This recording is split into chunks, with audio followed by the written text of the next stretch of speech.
राधे राधे मेरे प्यारे भाइयों बहनों माताओं व बंधुओं, संस्कार की बातें चैनल में आपका स्वागत है।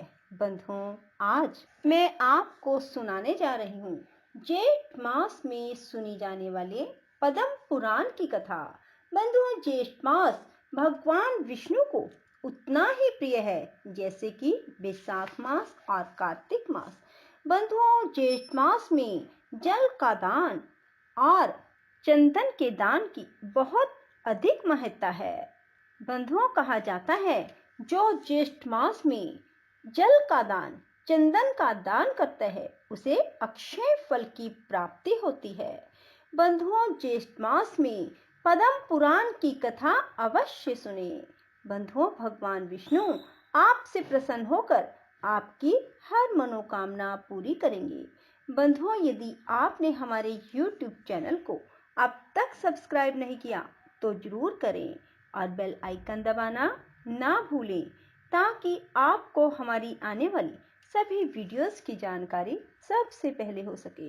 जगत को जीवन दान देने वाली वायु ने भी उसका जल लेकर वहां के सब तीर्थों में डाल दिया। उस पुण्य क्षेत्र में पहुंचकर पुण्य सलीला सरस्वती मनुष्यों के पापों का नाश करने के लिए स्थित हो गई। जो पुण्य आत्मा मनुष्य पुष्कर तीर्थ में विद्यमान सरस्वती का दर्शन करते हैं वे नारकी जीवों की अधोगति का अनुभव नहीं करते। जो मनुष्य उसमें भक्ति भाव के साथ स्नान करते हैं वे ब्रह्मलोक में पहुंचकर ब्रह्मा जी के साथ आनंद का अनुभव करते हैं। जो मनुष्य ज्येष्ठ पुष्कर में स्नान करके पितरों का तर्पण करता है वह उन सब का नरक से उद्धार कर देता है, स्वयं उसका भी चित्त शुद्ध हो जाता है। ब्रह्मा जी के क्षेत्र में पुण्य सलीला सरस्वती को पाकर मनुष्य दूसरे किसी तीर्थ की कामना करे उससे बढ़कर दूसरा तीर्थ है ही कौन। संपूर्ण तीर्थों में स्नान करने से जो फल प्राप्त होता है वह सब का सब ज्येष्ठ पुष्कर में एक बार डुबकी लगाने से मिल जाता है। अधिक क्या कहा जाए, जिसने पुष्कर क्षेत्र का निवास, ज्येष्ठ कुंड का जल, उस तीर्थ में मृत्यु, ये तीन बातें प्राप्त कर ली उसने परम गति पा ली। जो मनुष्य उत्तम काल, उत्तम क्षेत्र और उत्तम तीर्थ में स्नान और होम करके ब्राह्मण को दान देता है वह अक्षय सुख का भागी होता है। कार्तिक और वैशाख के शुक्ल पक्ष में तथा चंद्रमा और सूर्य के ग्रहण के समय स्नान करने योग्य कुरु जांगल देश में जितने क्षेत्र और तीर्थ मुनीश्वरों द्वारा बताए गए हैं उन सब में यह पुष्कर तीर्थ अधिक पवित्र है, ऐसा ब्रह्मा जी ने कहा है। जो पुरुष कार्तिक की पूर्णिमा को मध्यम कुंड में स्नान करके ब्राह्मण को दान देता है उसे अश्वमेध यज्ञ के बराबर पुण्य की प्राप्ति होती है।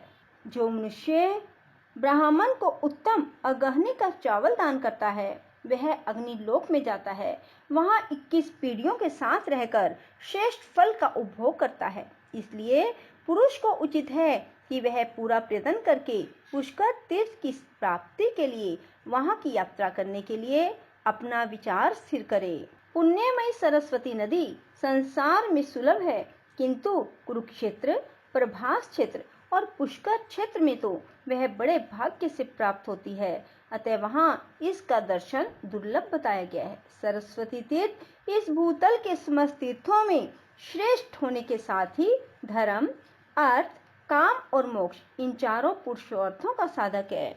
अतः मनुष्य को चाहिए वह ज्येष्ठ, मध्य और कनिष्ठ तीनों पुष्करों में यत्न पूर्वक स्नान करके उनकी प्रदक्षिणा करे।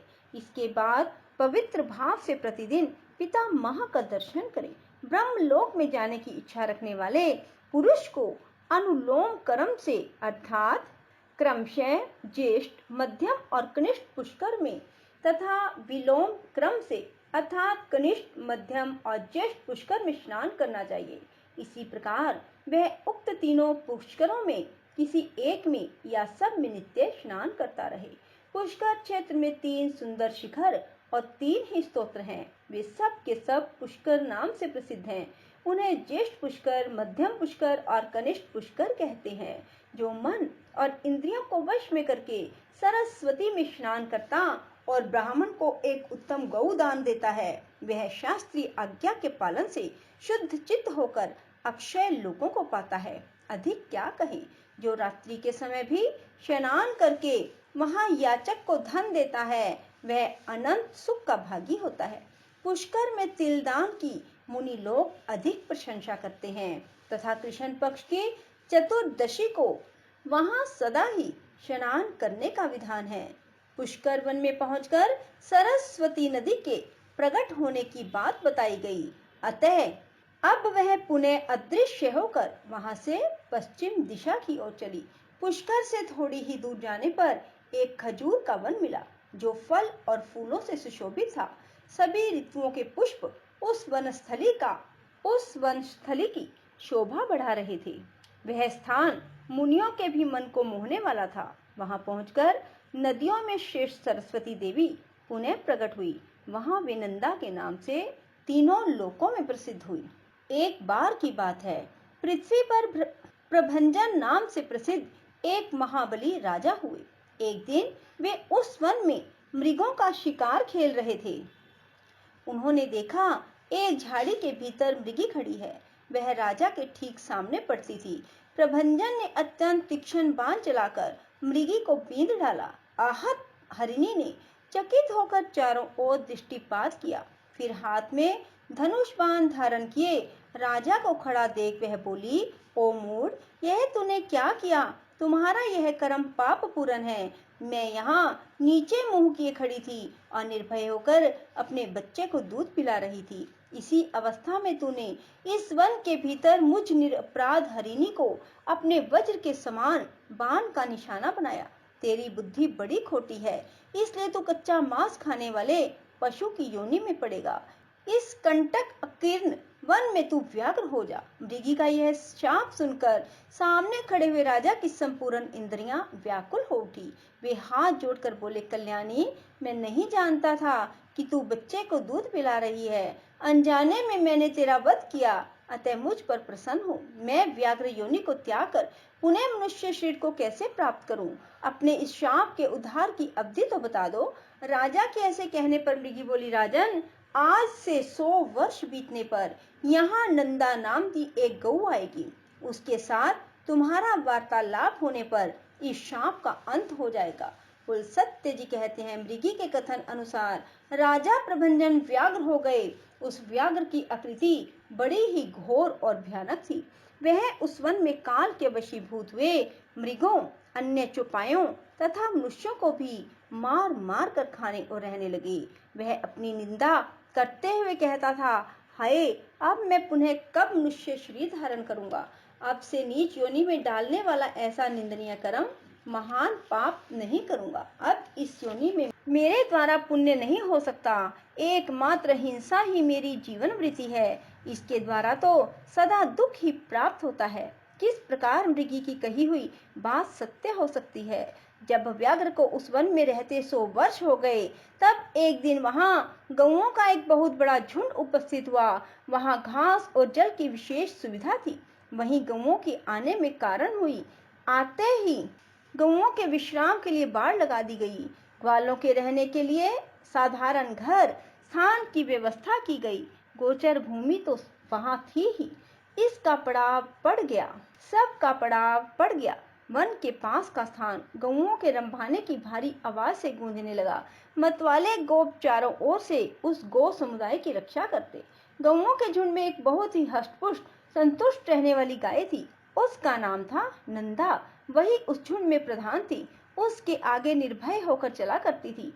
एक दिन वह अपने झुंड से बिछुड़ गई और चरते चरते पूर्वोक्त व्याघ्र के सामने जा पहुंची। व्याघ्र उसे देखते ही खड़ी रह कहता हुआ उसकी ओर दौड़ा। निकट आकर बोला, आज विधाता ने तुझे मेरा ग्रास नियत किया है, क्योंकि तू स्वयं यहाँ आकर उपस्थित हुई है।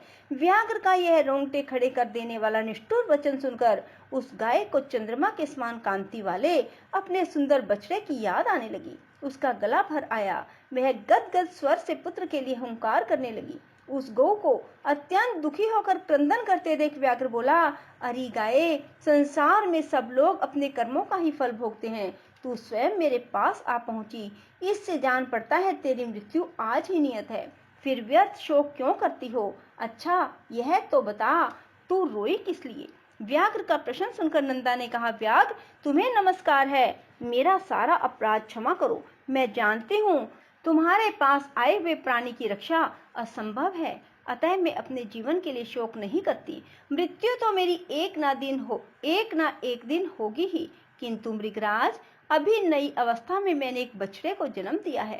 पहली बियान का बच्चा होने के कारण वह मुझे बहुत प्रिय है। मेरा बच्चा अभी दूध पीकर ही जीवन चलाता है, घास को तो सूंघता भी नहीं। इस समय वह गोष्ठ में बंधा है, भूख से पीड़ित होकर मेरी राह देख रहा है। उसी के लिए मुझे बारंबार शोक हो रहा है। मेरे ना रहने पर मेरा बच्चा कैसे जीवन धारण करेगा? मैं पुत्र स्नेह के वशीभूत हो रही हूँ और उसे दूध पिलाना चाहती हूँ। बछड़े को दूध पिलाकर प्यार से उसका मस्तक चाटूंगी और उसे हित अहित की जानकारी के लिए कुछ उपदेश करूंगी। फिर अपनी सखियों की देखरेख में उसे सौंप कर तुम्हारे पास लौट आऊंगी। उसके बाद तुम इच्छा अनुसार मुझे खा लेना। नंदा की बात सुनकर व्याघ्र ने कहा, अरे अब तुझे पुत्र से क्या काम है? नंदा बोली, मृगेंद्र, मैं पहले पहल बछड़ा ब्याही हूँ। सखियों को, अनन्य बच्चे को, रक्षा करने वाले ग्वालों और गोपियों को, विशेषतः अपनी जन्मदायिनी माता को देखकर उन सब से विदा लेकर आ जाऊंगी। मैं शपथ पूर्वक ये बात कहती हूँ, यदि तुम्हें विश्वास हो तो मुझे छोड़ दो। यदि मैं पुनः लौट कर न आऊं तो मुझे वही पाप लगे जो ब्राह्मण तथा माता पिता का वध करने से होता है। व्याधों, मलेच्छों और जहर देने वालों को जो पाप लगता है वही मुझे भी लगे। जो गौशाला में विघन डालते हैं, सोते हुए प्राणी को मारते हैं, जो एक बार अपनी कन्या का दान करके फिर उसे दूसरे को देना चाहते हैं, उन्हें जो पाप लगता है वही मुझे भी लगे। जो अयोग्य बैलों से भारी बोझ उठवाता है, उसको लगने वाला पाप मुझे भी लगे। जो कथा होते समय विघन डालता है और जिसके घर पर आया हुआ मित्र निराश लौट जाता है, उसको जो पाप लगता है वही मुझे भी लगे। यदि मैं पुनः लौट कर न आऊं, इन भयंकर पातकों के भय से मैं अवश्य आऊंगी। नंदा की ये शब्दें सुनकर व्याघ्र को उस पर विश्वास हो गया। वह बोला, गाये, तुम्हारी इन शब्दों से मुझे विश्वास हो गया है, पर कुछ लोग तुमसे यह भी कहेंगे कि स्त्री के साथ हास परिहास में विवाह, गौ को संकट से बचाने में, प्राण संकट उपस्थित होने पर जो शपथ की जाती है उसकी उपेक्षा से पाप नहीं लगता। किंतु तुम इन बातों पर विश्वास ना करना।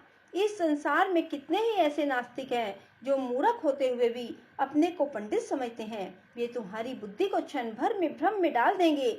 जिनके चित्त पर अज्ञान का पर्दा पड़ा है, वे क्षुद्र मनुष्य कुतर्क पूर्ण युक्तियों और दृष्टांतों से दूसरों को मोह में डाल देते हैं। इसलिए तुम्हारी बुद्धि में यह बात नहीं आनी चाहिए कि मैंने शब्दों और व्याघ्र को ठग लिया। तुमने ही मुझे धर्म का सारा मार्ग दिखाया है, अतः इस समय तुम्हारी जैसी इच्छा हो करो। नंदा बोली, साधो, तुम्हारा कथन ठीक है। तुम्हें कौन ठग सकता है? जो दूसरों को ठगना चाहते हैं वह तो अपने आप को ही ठगता है। व्याघ्र ने कहा, गाये, अब तुम जाओ। पुत्र वत्सले, अपने पुत्र को देखो, दूध पिलाओ, उसका मस्तक चाटो। माता, भाई, सखी, स्वजन एवं बंधु बांधवों का दर्शन करके सत्य को आगे रखकर शीघ्र ही यहाँ लौट आओ। बोलो श्री विष्णु भगवान की जय।